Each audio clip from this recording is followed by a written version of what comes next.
Bonjour. Il y a un temps pour se taire et il y a un temps pour parler. Le temps pour parler, c'est maintenant.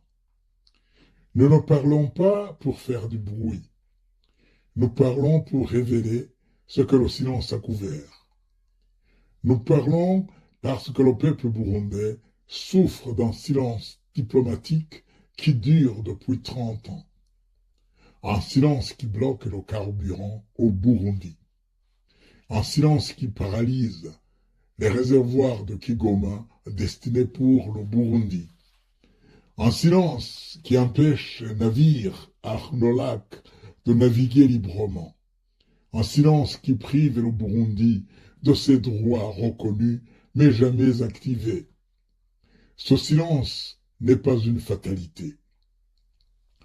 Il suffit d'une signature pour le briser. Il suffit d'un acte pour que le peuple avance. Oui, le temps de parler, c'est maintenant. Savez-vous que le peuple burundais est sous embargo? Pas un embargo officiel, mais un embargo diplomatique, un embargo du silence qui bloque le carburant, paralyse les réservoirs et empêche les navires Arnolac de naviguer librement. Savez-vous que le manque de carburant au Burundi est causé par cet embargo? Les réservoirs de Kigoma destinés au Burundi sont vides depuis 10 ans. Des navires Arnolac sont prêts, mais inutilisés. Le corridor ferroviaire, la CUST, est reconnu, mais inactif. Le peuple burundais souffre, alors que la solution existe. Saviez-vous que cet embargo peut être levé par une simple signature? Une seule signature, celle de l'autorité burundaise, pour ratifier la convention de Montego Bay et activer les droits de transit garantis par le droit international. Le carburant est bloqué par le silence. Une simple signature le libère. Le peuple attend. Le droit exige. Ratifions. Je crains que beaucoup ne me suivent pas jusqu'ici. Je vais tout expliquer. Et je commence par expliquer les termes. Mais sachez que le peuple périt par manque de connaissances. Mais le moment de vérité est arrivé. Pendant trop longtemps, le peuple burundais a été privé d'informations, tenu à l'écart des droits internationaux et enfermé dans un silence diplomatique. Mais aujourd'hui, la lumière se lève. Aujourd'hui, nous parlons. Aujourd'hui, nous révélons ce que le silence a couvert. Le carburant ne manque pas. C'est le droit qui dort. Le corridor existe. C'est la signature qui manque. Le peuple souffle. Mais la solution est là.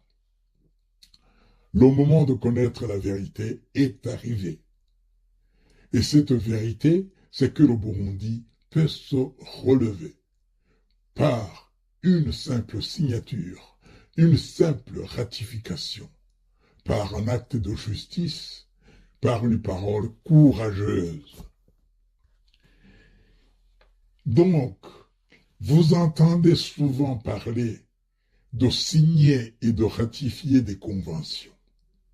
Vous allez maintenant comprendre la différence.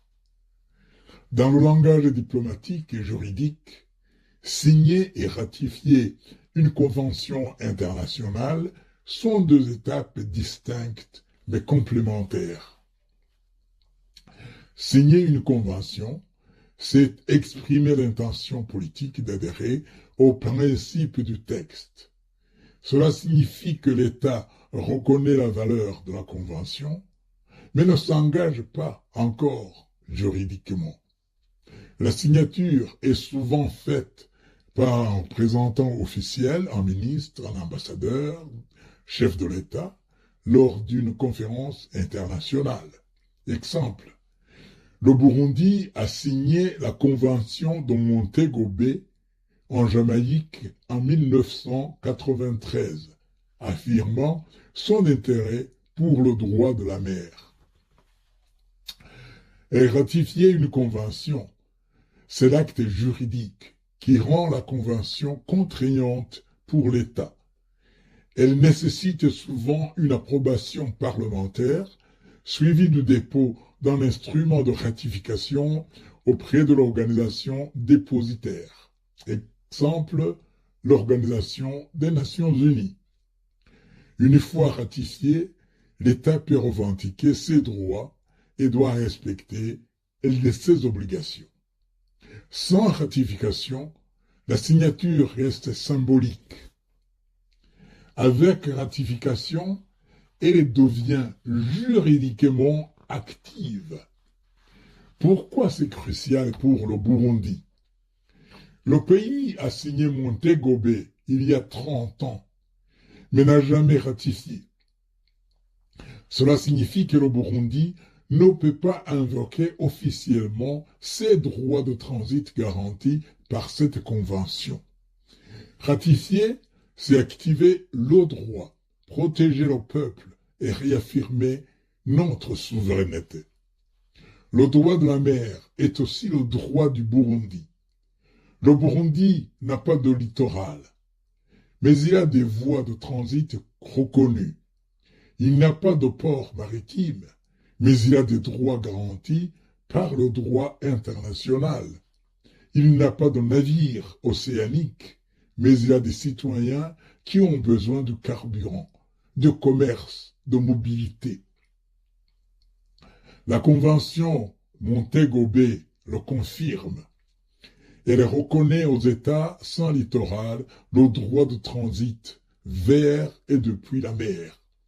Elle impose aux États côtiers une obligation de coopération et de non-discrimination. Elle garantit que le lac Tanganyika et le corridor ferroviaire sont des voies légitimes d'accès au commerce mondial. Mais sans ratification, ce droit reste inactif. Le Burundi a signé la convention en 1993, mais ne l'a jamais ratifiée. Cela signifie que le droit du Burundi reste théorique, non opposable, non revendiqué. Et chaque pénurie, chaque blocage, chaque silence diplomatique devient une forme d'embargo contre le Burundi. Le silence diplomatique est une forme d'embargo. Parler, c'est revendiquer nos droits. Et le droit de la mer est aussi le droit du Burundi. Montego Bay n'est pas une opinion, c'est une obligation morale. Le Burundi a signé la convention de Montego Bay il y a 30 ans. Et depuis plus de 30 ans de silence diplomatique, on privait le peuple de ses droits de transit, d'accès au commerce maritime et de protection contre les embargos logistiques. Ce n'est plus une question de choix, ce n'est plus une affaire technique, c'est une obligation morale. Pourquoi? Parce que le carburant manque alors qu'il est disponible à Kigoma, parce que les corridors reconnus sont bloqués, faute de statut juridique activé, parce que le peuple souffre et que le droit international offre une solution déjà signée. Ratifions pour libérer et ratifions pour activer le droit du transit. Ratifions pour briser l'embargo du silence. Ratifions pour honorer notre signature et protéger notre peuple. Oui, le silence diplomatique est une forme d'embargo. Parler, c'est revendiquer nos droits. Et Montego Bay n'est pas une option, c'est une obligation morale. Le lac Tanganyika est une voie navigable internationale. Mais le Burundi n'a aucune garantie d'accès prioritaire. Le lac Tanganyika relie 4 pays, le Burundi, la Tanzanie, la République démocratique du Congo et la Zambie. Il est reconnu comme voie navigable internationale par les conventions régionales et les usages commerciaux. Des navires circulent, des marchandises transitent, du carburant est stocké à Kigoma. Mais le Burundi, pourtant un riverain, n'a aucune garantie juridique d'accès prioritaire à cette voie. Pourquoi? Parce que la convention de Montego Bay, qui protège ce droit, n'a jamais été ratifiée par le Burundi. Voici maintenant les conséquences de cette non-ratification. Le Burundi ne peut pas exiger l'accès prioritaire au port de Kigoma. Le Burundi ne peut pas invoquer le droit de transit en cas de blocage ou d'embargo. Il ne peut négocier d'égal à égal avec les États côtiers. Il reste dépendant de la bonne volonté diplomatique et sans recours juridique.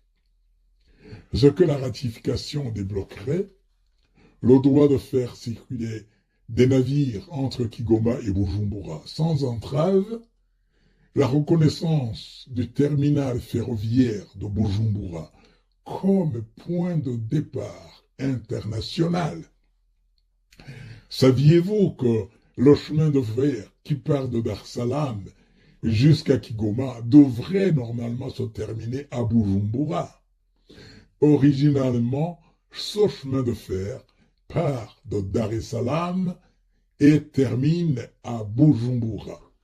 C'est la raison pour laquelle, allez vérifier au port de Bujumbura, vous allez trouver une cinquantaine de mètres de rails, ce qui explique que le port de Bujumbura, c'est le port terminal du chemin de fer qui commence à Dar es Salaam et qui finit à Bujumbura. La possibilité de relancer des réservoirs de carburant à Kigoma pour le Burundi, une protection contre les blocages arbitraires comme celui imposé par la Tanzanie il y a quelques années. Le lac Tanganyika est une voie internationale.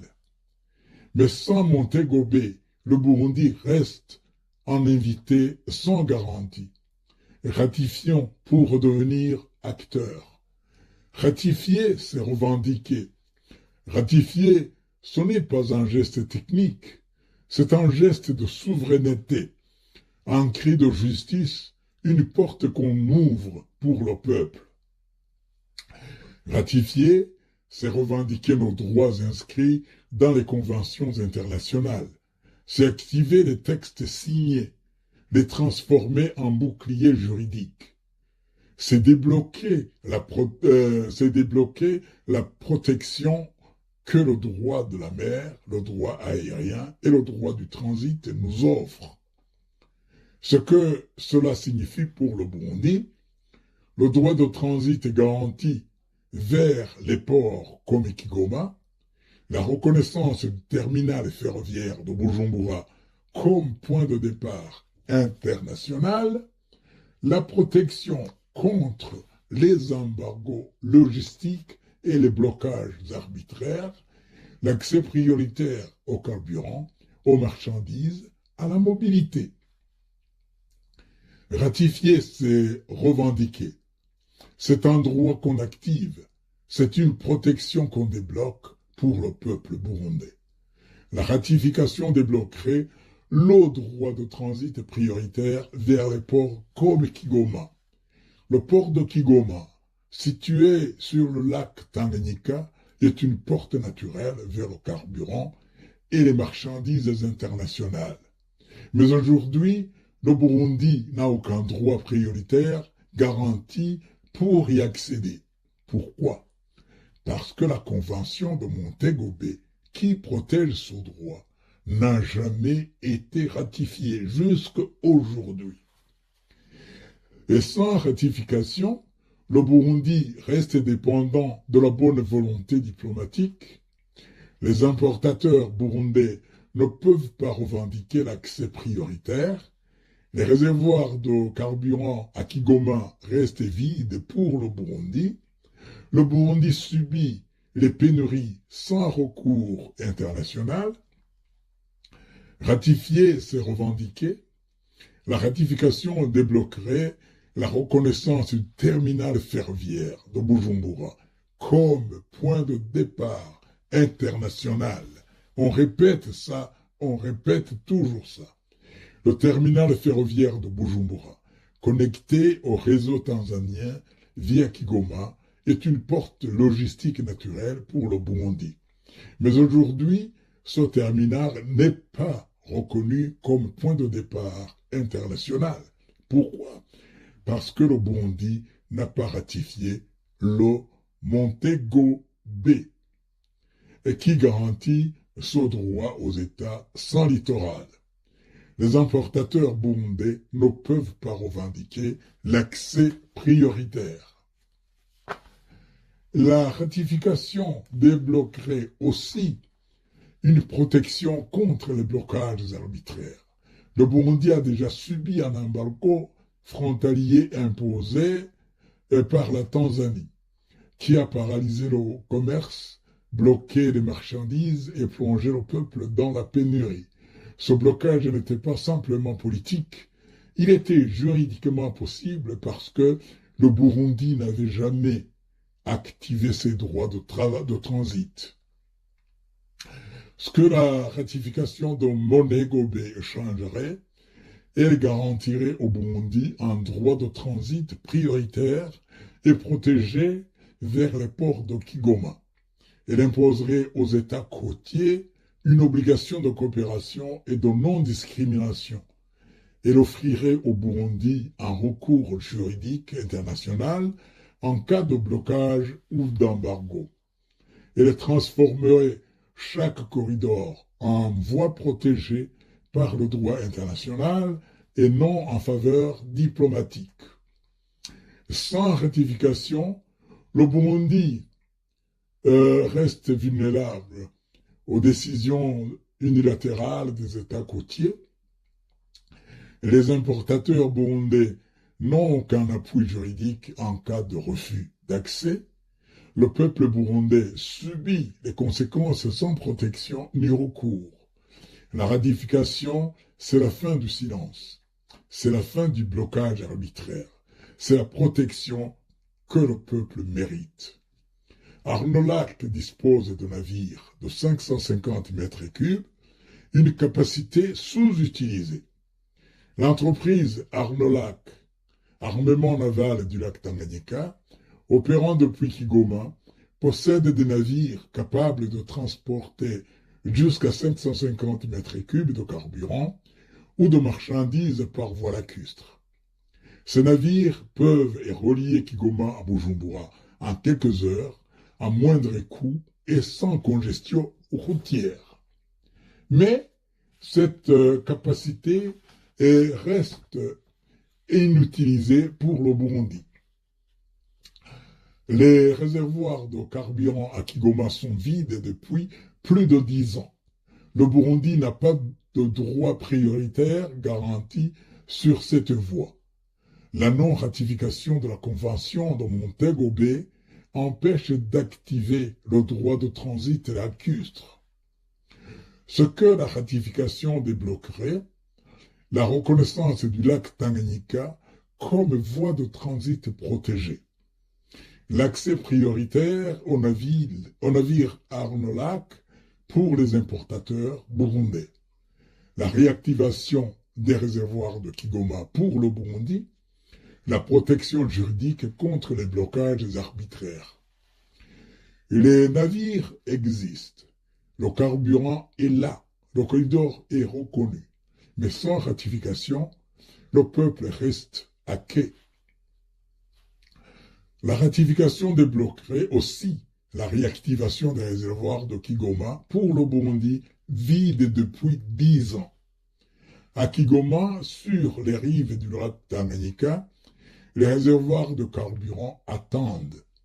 Ils ont été construits pour faciliter le transit vers le Burundi, mais depuis plus de 10 ans, ils sont à sec. Non pas par manque de carburant, mais par absence de garantie juridique. Pourquoi sont-ils vides? Le Burundi n'a pas de droit prioritaire sur le port de Kigoma. Les importateurs burundais ont cessé d'utiliser cette voie. Le pays n'a jamais ratifié la convention de Montego Bay qui garantirait ce droit.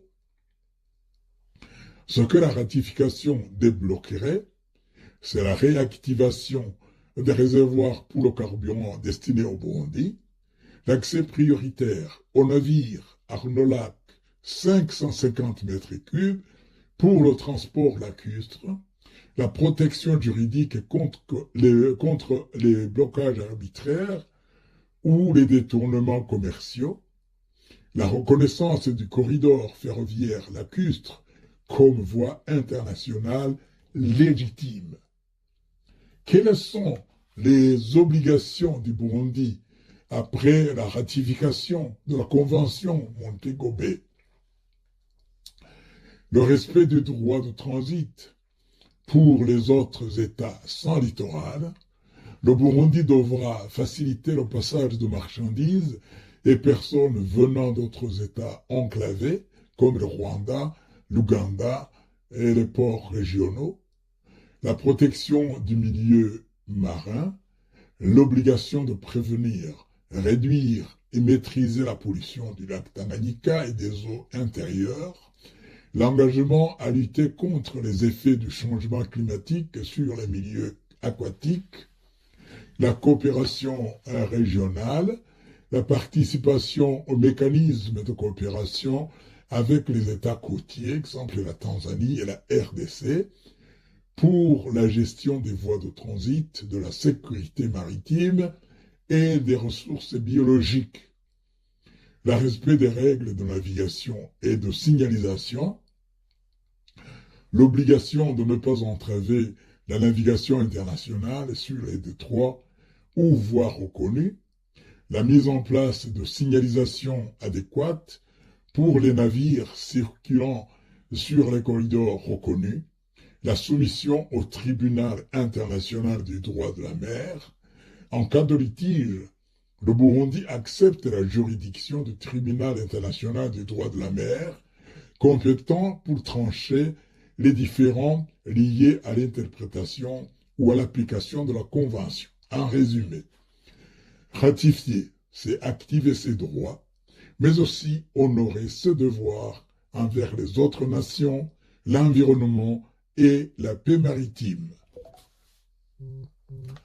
À considérer, en retard de 30 ans, on pourrait penser que la procédure de ratification est difficile. Et c'est justement là que réside le paradoxe. La ratification n'est pas difficile. C'est le silence qui est difficile. La procédure de ratification en elle-même est simple et maîtrisée.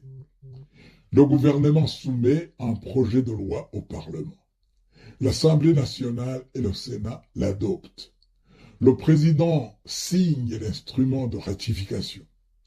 L'ambassade du Burundi à New York le dépose auprès du secrétaire général des Nations Unies. Tout cela peut se faire en quelques semaines. Mais ce qui rend la ratification longue et douloureuse, ce n'est pas la procédure, c'est l'absence de volonté politique.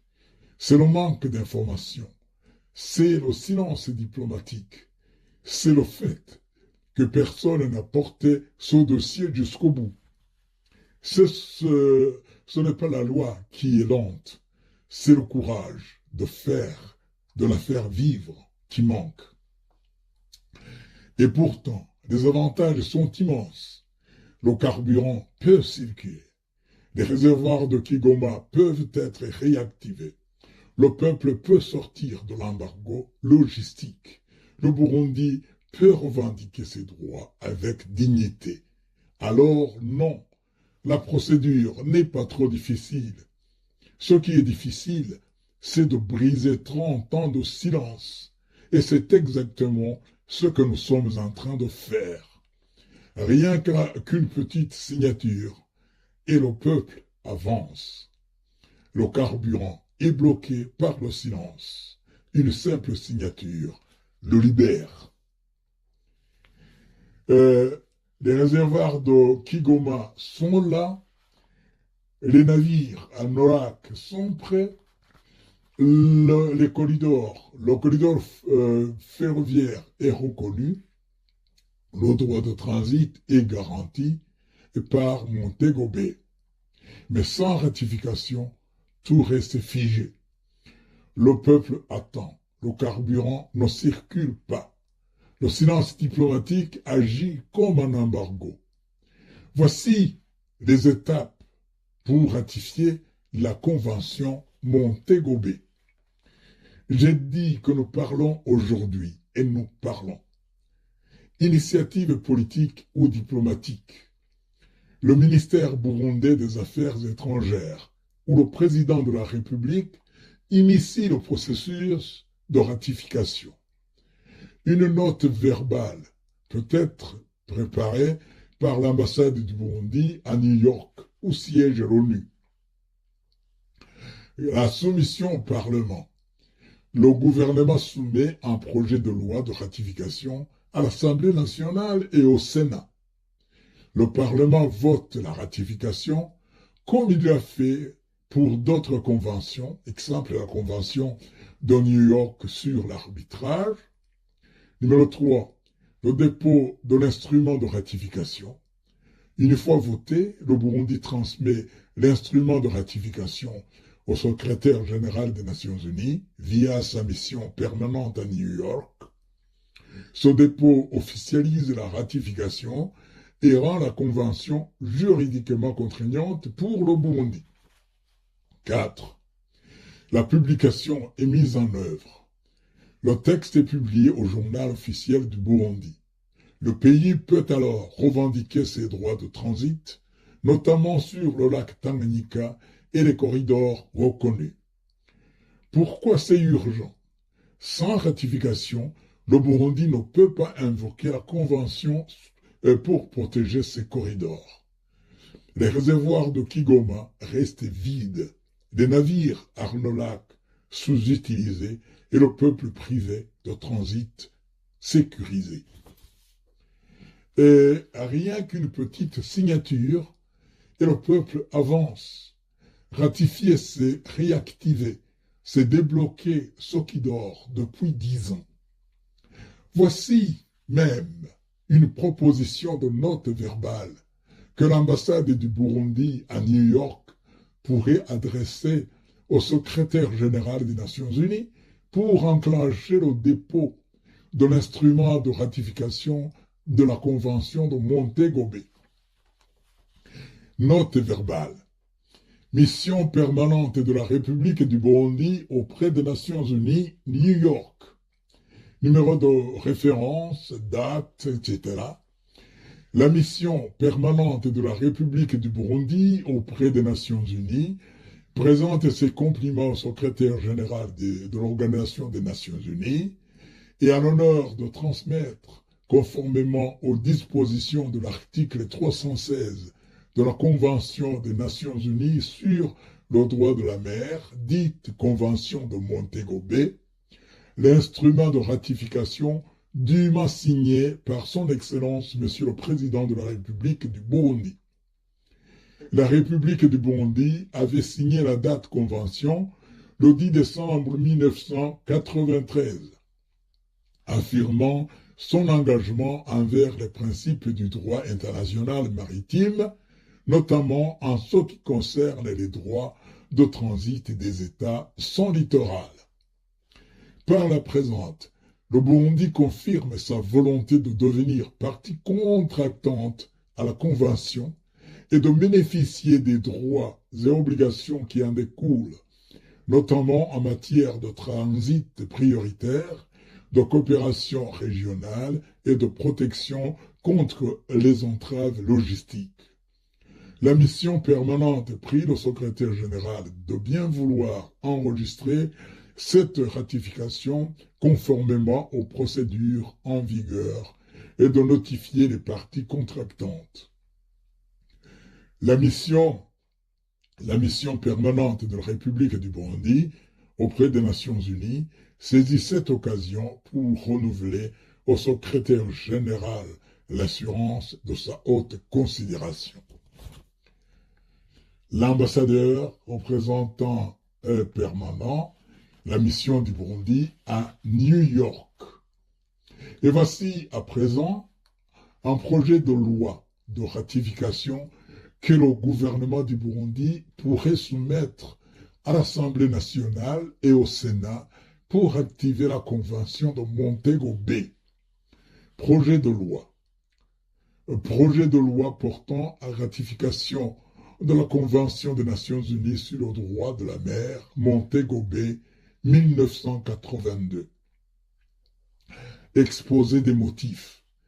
La République du Burundi a signé la Convention des Nations Unies sur le droit de la mer le 10 décembre 1993, affirmant son adhésion au principe du droit international maritime, notamment en ce qui concerne les droits de transit des États sans littoral. Cette convention garantit aux États enclavés, comme le Burundi, un droit de transit prioritaire et protégé vers, depuis la mer, par voie terrestre, ferroviaire, fluviale ou lacustre.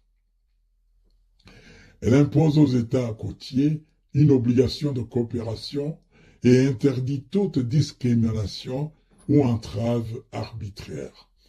La ratification de cette convention permettra au Burundi de revendiquer l'accès prioritaire aux ports régionaux, notamment Kigoma et sur le lac Tanganyika, de réactiver les réservoirs de carburant destinés au Burundi, aujourd'hui inactifs, de protéger juridiquement les corridors logistiques contre les blocages arbitraires, de renforcer la souveraineté commerciale et diplomatique. Disposition. Article 1.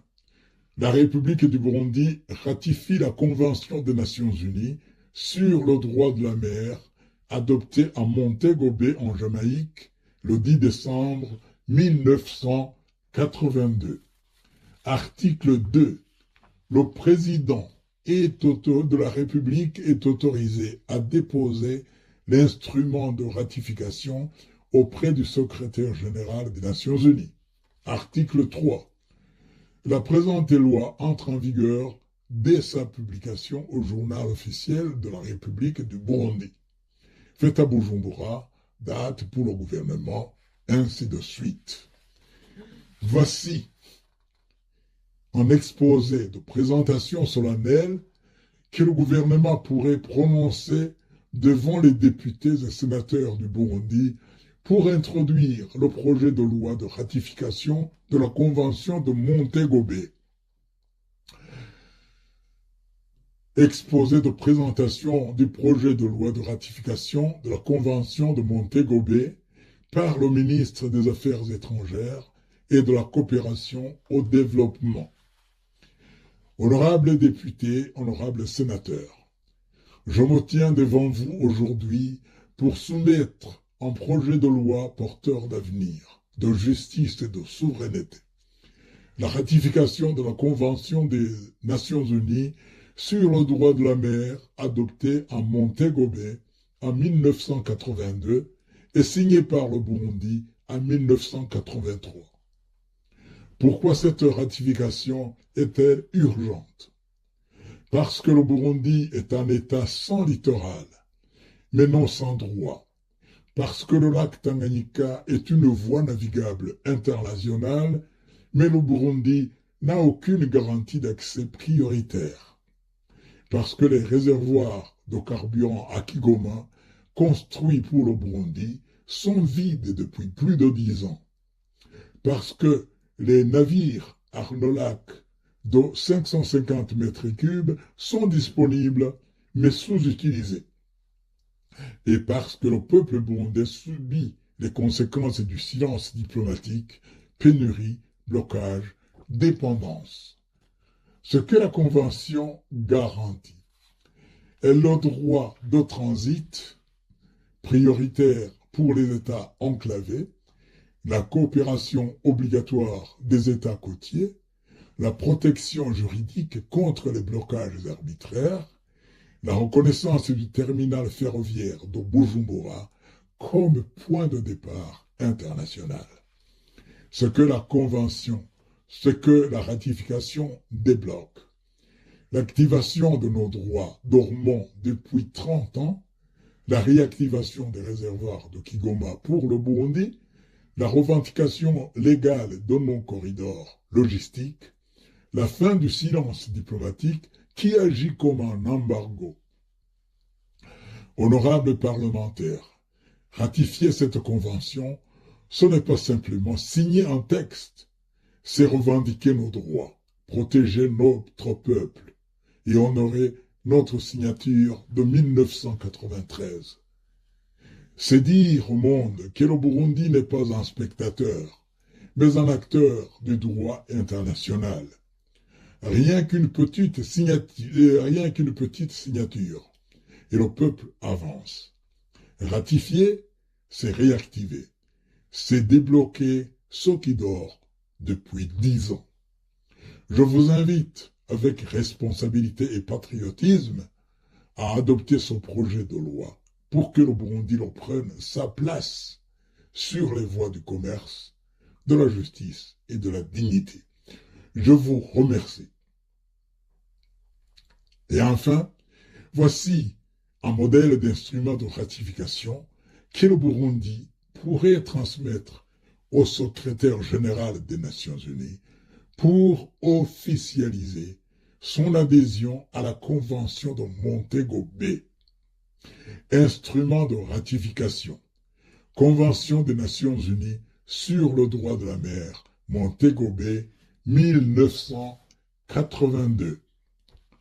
Moi, Évariste Ndayishimiye, président de la République du Burundi, agissant en vertu des pouvoirs qui me sont conférés par la Constitution de la République du Burundi, vu la loi numéro, vous allez la retrouver, portant à ratification de la Convention des Nations Unies sur le droit de la mer, adoptée à Montego Bay le 10 décembre 1982, vu la signature de la dite convention par la République du Burundi le 10 décembre 1993, déclare par la présente que la République du Burundi ratifie la dite convention et s'engage à respecter les droits et obligations qui en découlent, notamment en ce qui concerne les dispositions relatives aux droits de transit des États sans littoral, à la coopération régionale et à la liberté de navigation sur les voies internationales. Fait à Bujumbura, date cachée, République du Burundi. Ce document est ensuite transmis par la mission permanente du Burundi à New York au secrétaire général des Nations Unies, qui l'enregistre et le publie officiellement. Il y a un temps de se taire et il y a un temps de parler. Nous avons parlé. Je vous remercie beaucoup.